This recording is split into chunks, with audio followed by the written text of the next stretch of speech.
আওয়ামী লীগের শয়ে শয়ে নেতাকে কোর্ট জামিন দিয়ে দিচ্ছে। জামিন দেওয়াটাই স্বাভাবিক, কারণ তাদের ভেতরে কোনো অথেন্টিক কোনো প্রমাণাদি নেই, যে তারা ইনভলভ আছে, তাদের তাদের কোনো ভিডিও ফুটেজ আছে, বা তারা কোনো ধরনের প্রমাণ কেউ দিতে পারছে না। আমরা কত অভিভাবকের কাছে শুনেছি যে তারা মামলা দিয়েছে, অথচ তারা মামলার বাদী কাউকে চেনে না। কয় আমার এলাকার লিডাররা বলেছে আমরা নাম বসাই দিয়েছি, আপনি শুধু সিগনেচার করেন। তারা সে সিগনেচার করে চলে গিয়েছে। ছেলের বাপ জানে না, মেয়ের বাপ জানে না যে তার ছেলে মেয়েকে কে বা কারা হত্যা করছে। অথচ এলাকায় মানে কিছু মানুষের নামে মামলা দিয়ে সেই মামলাটাকে তারা ক্যারি করছে।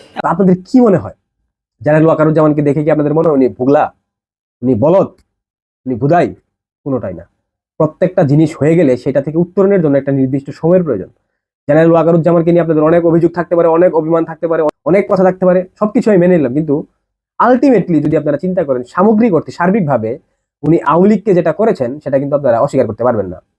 আওয়ামী লীগের এত নেতাকর্মীকে সেফ এক্সিট দিয়ে মাননীয় প্রধানমন্ত্রীকে সহি সালামতে ভারতবর্ষে রেখে আসা, এগুলো কিন্তু জেনারেল ওয়াকারুজ্জামানের অবদান। এইগুলো আপনাদেরকে মানতে হবে ভাই।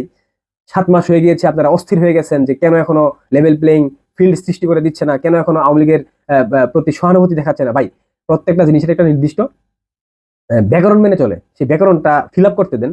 আপনারা খেয়াল করেছেন কিনা আমি জানি না, মাননীয় প্রধানমন্ত্রী শেখ হাসিনা কিন্তু তার এই যে বাংলাদেশ আওয়ামী লীগের যে অফিসিয়াল ইউটিউব চ্যানেল এবং ফেসবুক পেজ থেকে যে উনি লাইভে আসেন দায় মুক্তির একটা অনুষ্ঠানে, সেখানে তিনি বলেছেন যে কোনো কারোর উপর কোনো হামলা মামলা হলে আপনারা সেনাবাহিনী ক্যাম্পে জানান, সেনা ক্যাম্পে জানান, আমি ব্যবস্থা নিচ্ছি। আপনারা এই ইঙ্গিতটার মধ্য দিয়ে যদি না বুঝেন যে কি ইঙ্গিত দিলেন উনি, সেনা ক্যাম্পে অভিযোগ করেন আমি ব্যবস্থা নিচ্ছি, তার মানে কি বোঝাচ্ছে এটা? এরপরে যদি আপনাদেরকে খোলাসা করে বলতে, তাহলে আসলে আমাদের আসলে বলার কিছু নাই কিংবা বোঝানোর কিছু নাই। তো সবকিছু মিলিয়ে আমি আপনাদেরকে একটা ভবিষ্যৎবাণী করি, শেষ খেলাটা বাংলাদেশের সেনাপ্রধানই খেলবেন, এবং সেই খেলায় সারথি হবেন বাংলাদেশের মহামান্য রাষ্ট্রপতি শাহাবুদ্দিন চুপ্পু। এবং সেই খেলাটার পুরো প্লট সাজানো হয়ে গিয়েছে, আমি সেটা বলবো না কি প্লট সাজানো হয়েছে, তবে খুব শীঘ্রই আপনারা সেই খেলাটা দেখতে পারবেন। শুধু শুধু সেনাপ্রধান জেনারেল ওয়াকারুজ্জামানকে গালমন্দ করেন না। যদি সেনাপ্রধান সরাসরি সত্যিকার অর্থে বিট্রে করতো, তাহলে বাংলাদেশ আওয়ামী লীগের অন্তত পক্ষে 70% কেন্দ্রীয় নেতাকর্মী হত্যার শিকার হতো, তারা হত্যাকাণ্ডের শিকার হতো।